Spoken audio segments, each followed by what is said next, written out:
उप जिलाधिकारी, उसके बाद श्री कुमार सौरभ उप जिलाधिकारी।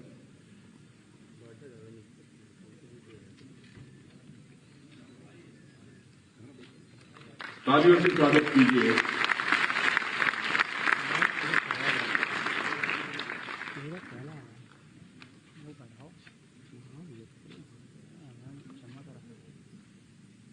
सचिन यादव जी उप जिलाधिकारी,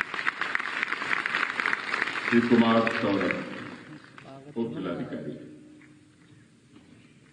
सुश्री रिद्धि पांडे जिला बेसिक शिक्षा अधिकारी, बेसिक शिक्षा विभाग, सुश्री प्रिंसी मौर्य जिला बेसिक शिक्षा अधिकारी, बेसिक शिक्षा विभाग, सुश्री प्रिंसी मौर्य, श्री पीयूष कमल जिला बेसिक शिक्षा अधिकारी,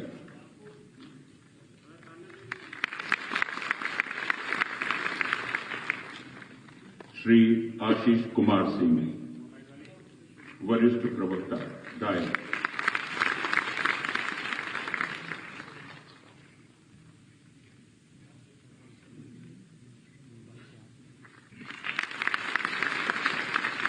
सुश्री रिफत मलिक वरिष्ठ प्रवक्ता डायल,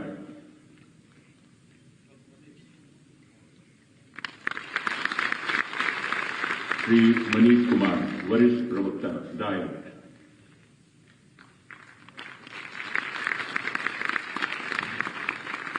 श्री अमित कुमार सिंह समीक्षा अधिकारी सचिवालय प्रशासन विभाग,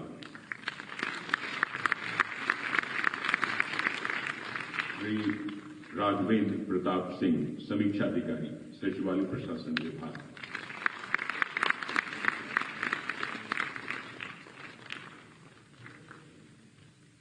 सुश्री जया सिंह समीक्षा अधिकारी सचिवालय प्रशासन विभाग,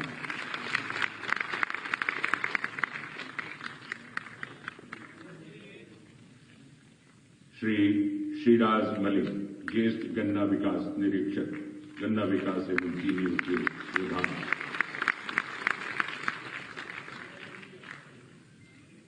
सुश्री नेहा सिंह गन्ना पर्यवेक्षक गन्ना विकास एवं चीनी उद्योग विभाग, श्री अरविंद कुमार गन्ना पर्यवेक्षक गन्ना विकास एवं चीनी उद्योग विभाग, गन्ना पर्यवेक्षक श्री प्रेम शंकर गन्ना विकास एवं चीनी उद्योग विभाग,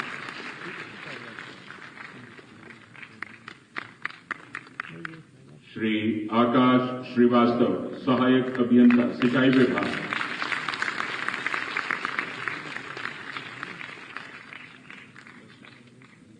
श्री पुष्पेंद्र सिंह राजपूत सहायक अभियंता सिंचाई विभाग,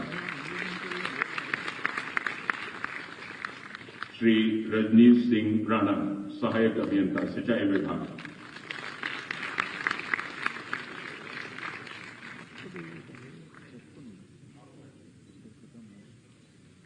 श्री दिलीप कुमार विमल सहायक अभियंता सिंचाई विभाग, श्री अरविंद आशुलिपिक सिंचाई विभाग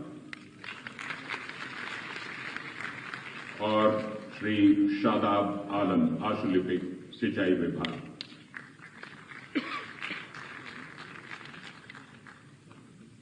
और अब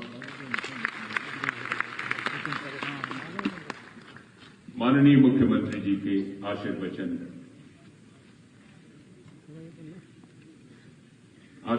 के लिए माननीय मुख्यमंत्री जी सादर आमंत्रित।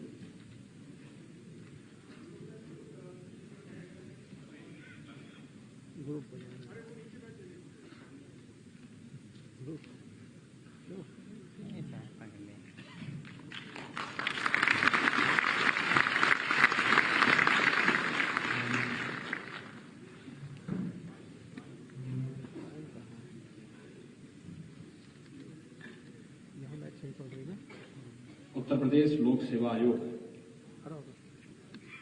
उत्तर प्रदेश अधीनस्थ सेवा चयन आयोग के द्वारा चयनित नवनियुक्त उप जिलाधिकारी, बेसिक शिक्षा अधिकारी, डाइट प्रवक्ता, समीक्षा अधिकारी, सहायक अभियंता सिंचाई विभाग, ज्येष्ठ गन्ना विकास निरीक्षक, गन्ना पर्यवेक्षक, आशुलिपिक सिंचाई विभाग, यानी 8 अलग अलग कैटेगरी से जुड़े हुए इन अधिकारियों के नियुक्ति पत्र वितरण के आज के इस कार्यक्रम में मंच पर उपस्थित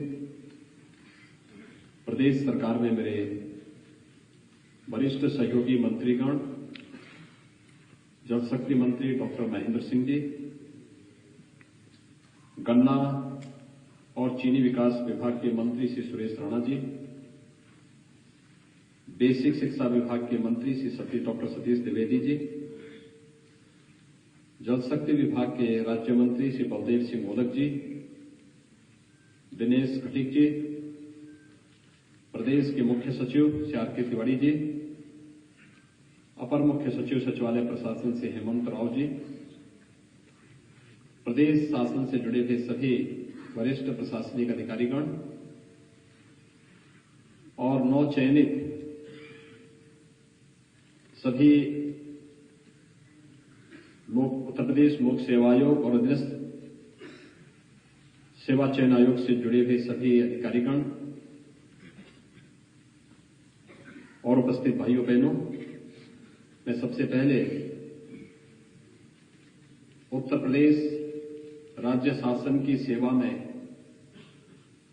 नियुक्ति पत्र प्राप्त होने के साथ ही आप सबको जोड़ने का सौभाग्य प्राप्त हो रहा है और ये अवसर मुझे प्राप्त हुआ है कि मैं इस नियुक्ति पत्र के साथ आपके साथ संवाद बनाऊं। मैं इस अवसर पर आप सबको चयन के लिए हृदय से बधाई देता हूं, आपको शुभकामनाएं देता हूं। और आप सबका मैं उत्तर प्रदेश शासन की विभिन्न सेवाओं में आप सब कार्य करने के लिए उत्सुक होंगे।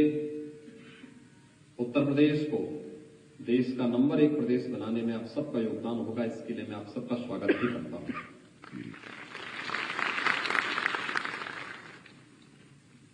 मेरे लिए प्रसन्नता का विषय है कि हमारी उत्तर प्रदेश की टीम ने पिछले 5 वर्ष के दौरान उत्तर प्रदेश के बारे में देश और दुनिया की जो धारणाएं थी उन धारणाओं को बदलने में अपने परिश्रम से, अपने पुरुषार्थ से उसको बहुत कुछ बदला है। बहुत सारे क्षेत्रों में परिवर्तन ला करके दिखाया है और मेरा यह मानना है सुशासन के लक्ष्य को प्राप्त करने के लिए ये केवल सरकार बदल देने से ही मात्र कार्य नहीं होने वाला है, बल्कि पूरी प्रशासनिक मशीनरी में भी जब तक अच्छे लोगों का चयन नहीं होगा, अच्छे लोगों के चयन, उनके प्रशिक्षण और उनको कार्य करने का एक सकारात्मक माहौल जब तक नहीं मिलेगा, तब तक हम सुशासन के लक्ष्य को प्राप्त नहीं कर सकते। और मुझे प्रसन्नता है कि पिछले 5 वर्ष के दौरान हम लोगों ने इस पूरी प्रक्रिया में आमूलचूल परिवर्तन करते हुए उत्तर प्रदेश लोक सेवा आयोग हो, उत्तर प्रदेश अधीनस्थ सेवा चयन आयोग हो, उत्तर प्रदेश उच्चतर शिक्षा चयन आयोग, उत्तर प्रदेश माध्यमिक शिक्षा चयन आयोग, बेसिक शिक्षा भर्ती बोर्ड, पुलिस भर्ती बोर्ड या अन्य विभिन्न प्रकार के नियुक्ति से जुड़ी हुई उन सभी प्रक्रियाओं को पूरी पारदर्शी और ईमानदारी के साथ प्रदेश के अंदर चयन की प्रक्रिया को आगे बढ़ाया। न केवल चयन की प्रक्रिया को, बल्कि उतना ही ध्यान चयनित अभ्यर्थियों के प्रशिक्षण को भी ध्यान में रख करके किया गया और फिर चयनित अभ्यर्थियों को एक सकारात्मक माहौल कार्य करने का बिना भय के, बिना राजनीतिक दबाव के, प्रदेश की जनता के हित के लिए जो उत्तर प्रदेश प्रशासनिक प्रशिक्षण संस्थान का ध्येय वाक्य है और वह ध्येय वाक्य कि कामये दुख तप्तानाम प्राणी नामार्थ नाशनम के इस भाव के साथ हर व्यक्ति कार्य कर सके, उस प्रकार का एक वातावरण जो दिया गया, आज उसका परिणाम हम सबके सामने है। ये वही उत्तर प्रदेश है जिस उत्तर प्रदेश में एक भय का माहौल होता था, अराजकता, दंगा, भर्ती की प्रक्रिया कोई प्रारंभ होती थी तो महाभारत के सभी रिश्ते बाहर आकर के वसूली में निकल पड़ते थे। मुझे याद है 2014-15 में आज हम यहां पर उप जिलाधिकारी के 58 अभ्यर्थियों को नियुक्ति पत्र प्रदान कर रहे हैं और उस समय 86 एसडीएम की नियुक्ति निकली थी। मेरे पास एक सज्जन आए थे, मैंने उनसे पूछा, मैंने कहा लड़का क्या कर रहा है? उन्होंने कहा मेरा लड़के का इस बार एसडीएम में चयन हो जाएगा। मैंने कहा क्या आपका लड़का इतना योग्य है? उन्होंने कहा योग्य नहीं, मैंने 62 लाख रुपए दे दिए हैं। मैंने कहा 62 लाख रुपए में तो दहेज से तो कुछ काम लड़की की शादी लोग करते थे, मैं सुनता था, लेकिन दहेज देकर के नौकरी मिलती हो ये पहली बार मैं सुन रहा हूं। मैंने कहा पैसा किसको आप दिए? कहा साहब लोक सेवा आयोग में सब चल रहा है। और उस समय 42 से लेकर के 62 लाख रुपए, 60 लाख रुपए, 65 लाख रुपए देकर के एसडीएम की नियुक्ति की प्रक्रिया चल रही थी। सीबीआई की इंक्वायरी जिसके भी चल रही है। कितना बदनाम हुआ था उत्तर प्रदेश लोक सेवा आयोग, और कौन सा आयोग ऐसा था उत्तर प्रदेश के अंदर जो बदनाम न हुआ उस कालखंड में? योग्यता को अनादर होता था, या जो योग्य थे भी उनसे भी नियुक्ति के नाम पर पैसा लिया जाता था। ये केवल लोक सेवा आयोग ही नहीं था, उत्तर प्रदेश पुलिस में भी ऐसे होता था, अधीनस्थ सेवा चयन आयोग में भी ऐसे होता था, और नियुक्ति में भी पैसा चलता था, यानी चयन की प्रक्रिया में भी। और फिर जब ट्रांसफर पोस्टिंग उत्तर प्रदेश के अंदर ऐसे होता था जैसे ताश के पत्ते फेंटे जा रहे हैं, हर नियुक्ति में पैसा लिया जाता था। आज मैं इस बात को कह सकता हूं, हमें इसके लिए बहुत सख्ती के साथ कदम उठाने पड़े। बहुत सारे लोगों को नाराज भी करना पड़ा, लेकिन अगर हमें रिजल्ट देना है तो कुछ लोगों की नाराजगी की परवाह के बगैर उत्तर प्रदेश की 25 करोड़ जनता के हित में जो होगा, हमने वह कदम उठाया है। और जब 5 वर्ष का कार्यकाल सरकार का पूरा हो रहा है, मुझे प्रसन्नता है कि हमने पूरी ईमानदारी के साथ, पूरी प्रतिबद्धता के साथ, जिस संकल्प के साथ हम लोग आए थे, उस संकल्प के साथ सुशासन के उन लक्ष्यों को प्राप्त करने के लिए जो कदम दर कदम बढ़ाए हैं, आज उसके परिणाम उत्तर प्रदेश के अंदर चल रही गतिविधियां और देश और दुनिया के अंदर उत्तर प्रदेश के अंदर बदली हुई धारणाओं के माध्यम से हम देख और समझ सकते हैं। उत्तर प्रदेश आबादी के अनुसार सबसे बड़ा राज्य था, लेकिन इकोनॉमी की बात जब होती थी, उत्तर प्रदेश 6 नंबर की इकोनॉमी। आज पिछले 5 वर्ष के दौरान ईमानदारी से कहें तो उत्तर प्रदेश में हम लोगों को 3.25 वर्ष ही काम करने का मौका मिला। पिछले 1.5-2 वर्ष से तो कोरोना जिस तरीके से पूरी व्यवस्था को बाधित किया हुआ, दुनिया की बड़ी बड़ी ताकतें उसके सामने पस्त हो गई। लेकिन इन 3-3.5 वर्षों के साथ साथ कोरोना कालखंड के अंदर भी जो कार्य किया गया, आज परिणाम है उत्तर प्रदेश देश की नंबर 2 की अर्थव्यवस्था बनने की ओर अग्रसर है। यही उत्तर प्रदेश था। कोई निवेशक नहीं आना चाहता था क्योंकि सबको भय था, पूंजी भी डूबेगी और स्वयं की सुरक्षा भी खतरे में पड़ेगी। आज उत्तर प्रदेश की कानून व्यवस्था देश के अंदर एक नजीर बनी हुई है। हर व्यक्ति बोलता उत्तर प्रदेश में कोई दंगा नहीं हो रहा है, उत्तर प्रदेश में कोई अराजकता नहीं है, उत्तर प्रदेश में जो बड़े बड़े माफिया सत्ता का संचालन करते थे, आज ये सभी मारे मारे फिर रहे हैं। आखिर ऐसा क्या हो गया उत्तर प्रदेश में? रिफॉर्म किए गए, उस प्रकार की नीतियां बनाई गई, आज परिणाम है उत्तर प्रदेश देश के अंदर ईज ऑफ डूइंग बिजनेस में नंबर 2 में, यानी जो आज से 5 साल पहले नंबर 14 पर था, आज नंबर 2 पर आ गया। यानी कोई भी निवेशक देश और दुनिया का होगा तो वह जब भी निवेश करने का इच्छुक होगा तो देश के अंदर 3 ऐसे राज्यों का चयन करेगा जहां उसको उचित माहौल मिलेगा,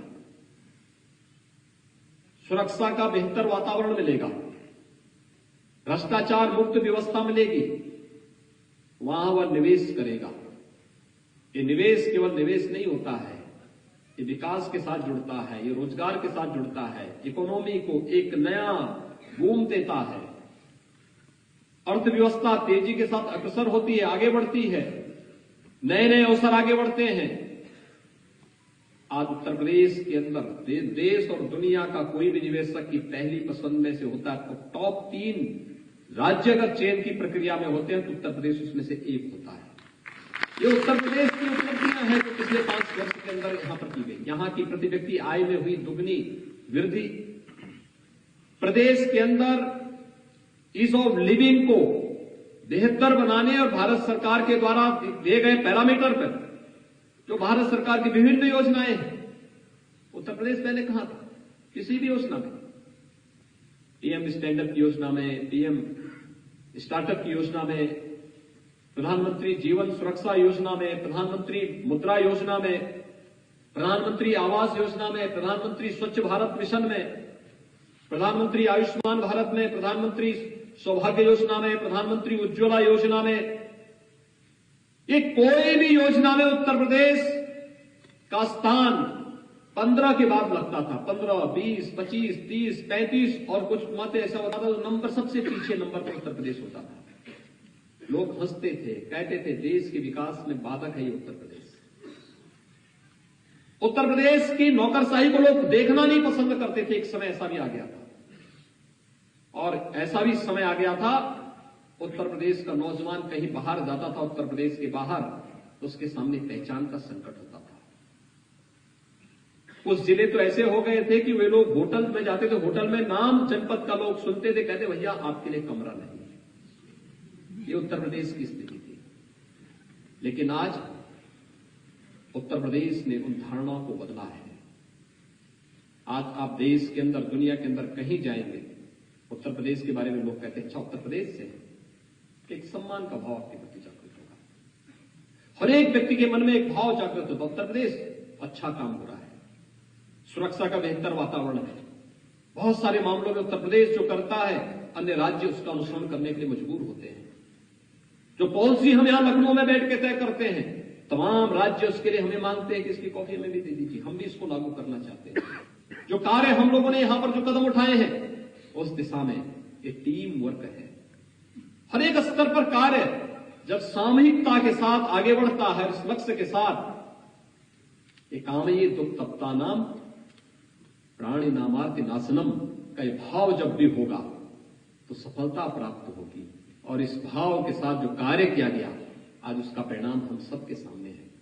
मैं नियुक्ति पत्र वितरण में मेरी रुचि इसलिए भी हुई क्योंकि यही टीम है जो उत्तर प्रदेश को देश के हर एक क्षेत्र में नंबर 1 का राज्य बनाने में योगदान दे सकता है। उसकी बैकबोन है आप, उसकी रीढ़ है।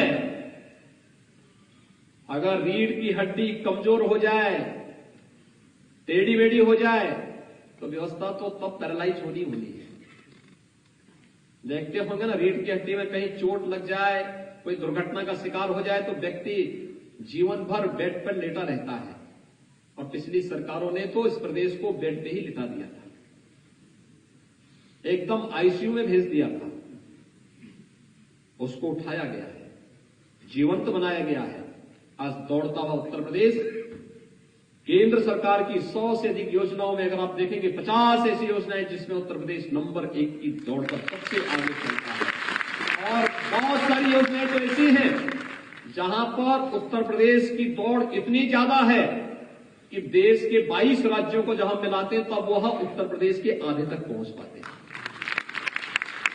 ये स्पीड है, लेकिन इसके लिए कार्य करना पड़ता है, मेहनत करनी पड़ती है, टीम वर्क से आगे बढ़ना पड़ता है। हर एक क्षेत्र में ये व्यापक परिवर्तन हुए हैं। और मेरी रुचि इसी बात को लेकर के थी कि मैं ये पूछ सकूं कि 11, 12, 13, 14, 15 में कौन नहीं जानता यहां पे पुलिस की भर्ती होती थी, विवादित हो जाती थी, पैसा लिया जाता था। लेखपाल की भर्ती में पैसा लिया जाता था, एसडीएम की भर्ती में यानी लोक सेवा आयोग में पैसा लिया जाता था, अधीनस्थ सेवा चयन आयोग में पैसा लिया जाता था, माध्यमिक शिक्षा चयन आयोग, उच्चतर शिक्षा चयन आयोग, कौन से ऐसे आयोग और भर्ती बोर्ड थे जिसमें पैसे की लेन देन न होती हो रही हो 2017 के पहले। लेकिन 2017 के बाद एक भी प्रक्रिया में जहां कहीं भी हमें लगा कि परीक्षा की व्यवस्था में थोड़ी त्रुटि है, हम लोगों ने उसको स्थगित करके नए सिरे से, जहां लगा कि इस परीक्षा से जुड़े हुए लोग स्वयं संदिग्ध हैं, हमने उनको बहुत शालीनता के साथ वहां से हटाया। जहां लगा कि नहीं, बेईमानी और भ्रष्टाचार इनका जीन्स का हिस्सा है, वहां हमने उसको कहा कि चलो तुम जेल की यात्रा करो, चयन की प्रक्रिया दूसरी टीम करेगी। और उनको बहुत मजबूती के साथ, बहुत सख्ती के साथ जेल भेजने में भी कोई कोताही नहीं करती। ये शक्ति, ये ईमानदारी, ये पारदर्शिता इसलिए जिससे सुशासन के लक्ष्य को प्राप्त करने में किसी प्रकार की बाधा न हो, किसी प्रकार की बाधा न हो। और हमने इसीलिए चरणबद्ध तरीके से इन कार्यक्रमों को आगे बढ़ाया। आज मुझे प्रसन्नता है, यहां पर उप जिलाधिकारी के 58, बेसिक शिक्षा अधिकारी के 34, डायट प्रवक्ता के 43, समीक्षा अधिकारी के 173,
बहुत सारे लोग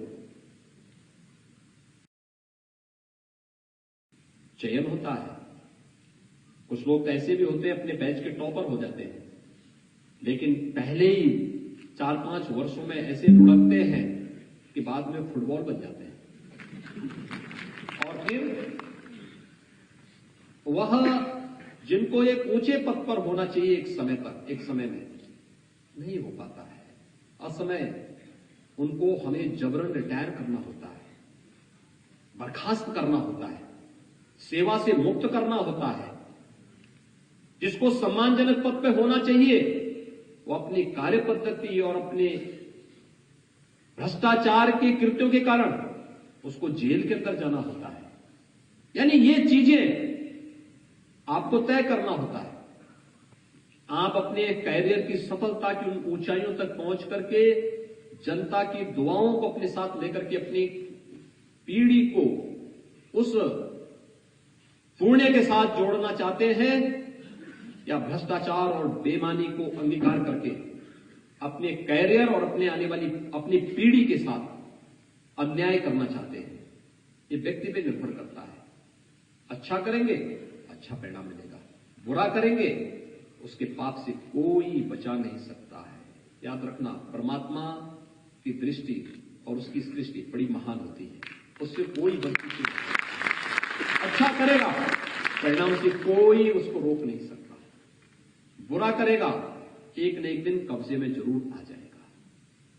और फिर जब दुर्गति शुरू होती है, आपने देखा होगा अच्छे अच्छे सुरमा कैसे लुढ़कते हुए जाते हैं। इसलिए अच्छा कार्य करिए, अच्छा परिणाम दीजिए, बेहतर करने का प्रयास करिए, कल के लिए मत टालिए, तकनीक को अपनाइए। इस जो जिन जिन क्षेत्रों में चयन हुआ है, इस प्रत्येक क्षेत्र में बहुत अच्छा कार्य हुआ है, अच्छा कार्य हुआ है। हर एक फील्ड में लोगों ने बहुत अच्छा काम किया है। राजस्व विभाग में हमारे जो एसडीएम चयनित होंगे, एक लंबी प्रक्रिया इनकी होती है। राजस्व के साथ जुड़ते हुए, प्रशासनिक व्यवस्था के साथ जुड़ते हुए, प्रदेश के अंदर कानून व्यवस्था को बनाए रखने के लिए, एक गरीब से जुड़ी हुई समस्या का समाधान करने के लिए, प्रदेश के इंफ्रास्ट्रक्चर के डेवलपमेंट के लिए, लैंड एक्विजिशन से जुड़ी हुई समस्या, आम जन से जुड़ी हुई समस्या का समाधान करने के लिए बहुत बेहतरीन कार्य कर सकते हैं। बेसिक शिक्षा अधिकारी कितना बेहतरीन कार्य कर सकते हैं। बेसिक शिक्षा परिषद शिक्षा की आधारशिला है। बेसिक शिक्षा यहां पर 2017 के पहले बंजर होती हुई जा रही है। स्कूल बंद हो रहे थे। हम लोगों ने उस समय एक योजना चलाई थी, और वह योजना भी कहीं और से नहीं आई थी। मेरे कार्यालय में ही मेरा स्पेशल सेक्रेटरी था। उसने जिलाधिकारी रहते हुए एक जनपद में एक योजना चलाई थी, ऑपरेशन कायाकल्प। उसने एक बार दिन मेरे सामने प्रेजेंटेशन प्रस्तुत किया। उसने कहा, मैंने एक विद्यालय का चयन किया और इसका नाम ऑपरेशन कायाकल्प रखा। तो मैंने कहा, क्या इसमें किया गया? उसने कहा, जन सेवा के पास। आप आश्चर्य करेंगे, ऑपरेशन कायाकल्प 2017 के पहले बेसिक शिक्षा परिषद का कोई सौभाग्यशाली विद्यालय ही रहा होगा जिसके ऊपर पेड़ न जमे हो, जिनमें काई न लगी रही हो, बड़े बड़े घास न उगते रहे हो। 2017 के बाद एक भी विद्यालय ऐसा नहीं होगा जिसमें पेड़ हो, काई हो या फिर घास जमे हो। आज 1,30,000 विद्यालय हमारे पास बेसिक शिक्षा परिषद के ऐसे हैं जिनकी अच्छी फ्लोरिंग बन गई है, जिनमें बालक बालिकाओं के लिए सेपरेट टॉयलेट है, पेयजल की व्यवस्था है, और अधिकतर में स्मार्ट क्लास भी है और लाइब्रेरी भी है।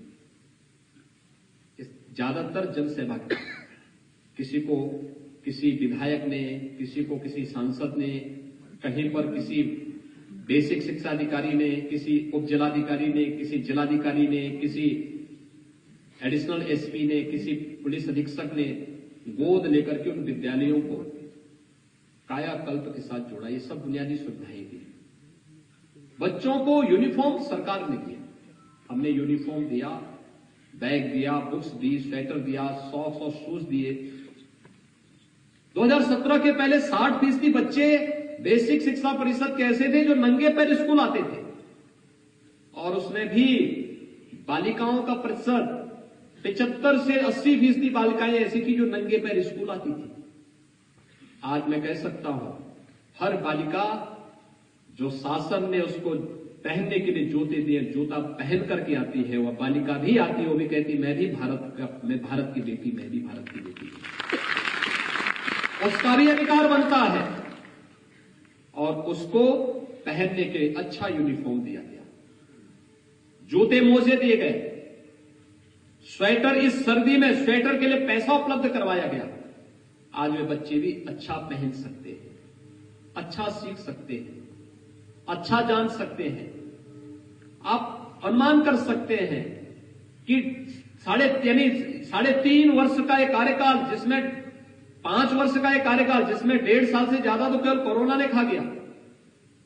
ये जो बाकी कार्यकाल था, इसमें 50 लाख बच्चे बेसिक शिक्षा परिषद के स्कूलों में बढ़े हैं। प्रयास किया गया तो ये संभव था, नहीं तो अगर हम भी पिछले ढर्रे पे चलते तो अब तक बेसिक शिक्षा परिषद के विद्यालयों में ताले लटकते। 1,25,000 शिक्षकों का चयन हुआ। इस प्रक्रिया को, इसमें पारदर्शिता लाना बेसिक शिक्षा अधिकारियों का दायित्व बनता है। अच्छा प्रशिक्षण हो, डाइट प्रवक्ता इसके साथ जुड़ सकते हैं। अच्छा प्रशिक्षण जितना बेहतरीन होगा उतना और बेहतर होगा। ऐसे ही समीक्षा अधिकारियों का कार्य है। अपने सचिवालय की व्यवस्था के साथ जुड़ करके आप बेहतरीन कार्य कर सकते हैं। ये सचिवालय बहुत खतरनाक जगह है, हर प्रकार की अच्छाई भी और हर प्रकार की बुराई भी है। और इसलिए जितनी अच्छी प्रक्रिया के साथ, क्योंकि जो डिग्री आपकी है, जिस प्रकार की योग्यता है, बहुत कुछ कर सकते हैं। टेक्नोलॉजी के साथ जोड़ सकते हैं, पूरी व्यवस्था को बेहतरीन कर सकते हैं हर एक क्षेत्र में। आप युवा हैं, बहुत कुछ आपके पास करने के लिए सामर्थ्य है। देश और दुनिया में कहां क्या कुछ हो रहा है, इसको देख सकते हैं। सिंचाई विभाग आज कितना बेहतरीन तरीके से चल रहा है। अभी प्रधानमंत्री जी ने एक राष्ट्रीय परियोजना का लोकार्पण किया है, सरयू नहर राष्ट्रीय परियोजना का। कब बनी थी? 1972 में। उस दिन प्रधानमंत्री जी आए थे और जब प्रधानमंत्री जी के सामने प्रेजेंटेशन हो रहा था, मुझे मंच पे मैं रोक नहीं पाया। मैंने प्रधानमंत्री जी को कहा, मैंने कहा जिस समय इस परियोजना को नीति आयोग ने स्वीकृति दी थी, उसी वर्ष मेरा जन्म हुआ था। यानी 1972 में मेरा जन्म हुआ और 1972 में वह परियोजना बनी थी और बनते बनते थक सी गई थी। लोग छोड़ दिए थे। 100 करोड़ में योजना को पूरा होना था, नहीं, लोगों ने छोड़ दिया। 14 लाख हेक्टेयर भूमि को सिंचाई की सुविधा दे रही हो परियोजना आज। बहराइच से लेकर बहराइच, गोंडा, बलरामपुर, श्रावस्ती, सिद्धार्थनगर, बस्ती, संत कबीरनगर, महाराजगंज, गोरखपुर, इन 9 जनपदों को हमने उस योजना को समयबद्ध ढंग से आगे बढ़ा के पूरा किया। संवाद, अंतर विभागीय समन्वय, कोई एक योजना एक विभाग की नहीं होगी, सभी विभाग मिलकर के कार्य करेंगे और उन कार्यों को वहां पे किया गया। गन्ना विभाग ने कितना बेहतरीन कार्य किया। कोरोना कालखंड में भी सभी चीनी मिलें चलाई गई। 119 चीनी मिलें लोग देख रहे थे। महाराष्ट्र के अंदर आधी चीनी मिलें बंद हो गई और भी राज्यों में बंद हो गई। ब्राजील में चीनी मिलें सब बंद हो गई कोरोना के कारण। हमने कहा चीनी मिलें बंद नहीं करेंगे, कोरोना हेल्प डेस्क बनाएंगे, कोरोना केयर सेंटर बनाएंगे, वैक्सीन वहां पे वैक्सीनेशन सेंटर खोलेंगे, टेस्टिंग की व्यवस्था रहेगी, इंफ्रारेड थर्मामीटर लेकर के हमारे लोग रहेंगे, पीपी किट पहन करके जांच कर लेंगे, लेकिन किसान को परेशान नहीं होने देंगे। चीनी मिलें चलाई गई, बेहतरीन तरीके से चल रही है। हर एक स्तर पर उसका प्रयास किया गया। इथेनॉल एक नई क्रांति ला रहा है। जो पैसा अब तक 8 लाख करोड़ रुपए भारत भेजता है पेट्रोल और डीजल के नाम पर दुनिया की खाड़ी के देशों में, अब ये डीजल हमारे चीनी मिले इथेनॉल प्लांट के माध्यम से ही उगलेंगी और ये पैसा हमारे किसान भाइयों के खातों में जाएगा, खाड़ी के देशों में नहीं, अब हमारे किसान अन्नदाता किसानों के खाते में जाएगा। गन्ना विभाग ने जो कार्य इस दिशा में किया है, बेहतरीन कार्य किया है। इस पर और भी अच्छा योगदान आप किसानों की दृष्टि से कर सकते हैं। सभी विभाग की बहुत अच्छी भूमिका, अच्छा कार्य कर सकते हैं, पब्लिक की समस्या का समाधान करने में बहुत बड़ा योगदान दे सकते हैं। और इसलिए मेरा आप सबसे आग्रह होगा, देखिए नियुक्ति के समय कभी ये मत बोलिए कि जिला बुरा है या खराब है। एक नया अनुभव, हर एक नियुक्ति, हर एक जगह और हर एक पद एक नया अवसर देखता है सीखने का, जानने का और आपकी ऊर्जा से उसमें व्यापक परिवर्तन लाने का। मैं देखता हूं बहुत सारे जनपदों में हमारा जब अच्छा अधिकारी चला जाता है तो उस जनपद के बारे में जो धारणा होती है उसको लोग बदल देते हैं अपने कार्यों के नाते से, और बहुत सारे जनपद अच्छे माने जाते हैं, लेकिन बुरा व्यक्ति चला जाता है तो वह अपनी बुराई भी लेकर के वहां से आता है और उस जनपद को भी बुरा कर जाता है। फिर हमें सुधारने में कुछ समय लगता है। तो इसलिए अच्छा करिए, अभी से अपने कैरियर को ध्यान में रख करके लोक कल्याण के इस पद पर आगे बढ़िए, लोक कल्याण के लिए अपने आप को समर्पित करिए। सरकार आपके हितों को हर प्रकार से सुरक्षा प्रदान करेगी। पूरी प्रतिबद्धता के साथ आपको ईमानदारी से एक स्वच्छ वातावरण, सकारात्मक वातावरण, जैसे चयन की प्रक्रिया के साथ हुआ है वैसे ही कार्य करने का एक सकारात्मक वातावरण सरकार आपको देगी। आप सभी पूरी ईमानदारी के साथ उत्तर प्रदेश को देश के नंबर 1 राज्य के रूप में स्थापित करने के इस पूरे अभियान का हिस्सा बनिए। इसके लिए आप सबका अभिनंदन करता हूं। सभी बताइए भारतीयों का मैं इस अवसर पर हृदय से स्वागत करता हूं। आपके अभिभावकों को बधाई देता हूं। लोक सेवा आयोग उत्तर प्रदेश और उत्तर प्रदेश अधीनस्थ सेवा चयन आयोग को धन्यवाद देता हूं कि उन्होंने समयबद्ध ढंग से इस प्रक्रिया को आगे बढ़ा करके जो तेजी लाई है वह स्वागत योग्य है, अभिनंदनीय है, और मैं विश्वास व्यक्त करूंगा कि उसके रूप ही आप भी अपना परिणाम देंगे। आप सबके प्रति मेरी शुभकामनाएं। धन्यवाद। जय हिंद। बहुत बहुत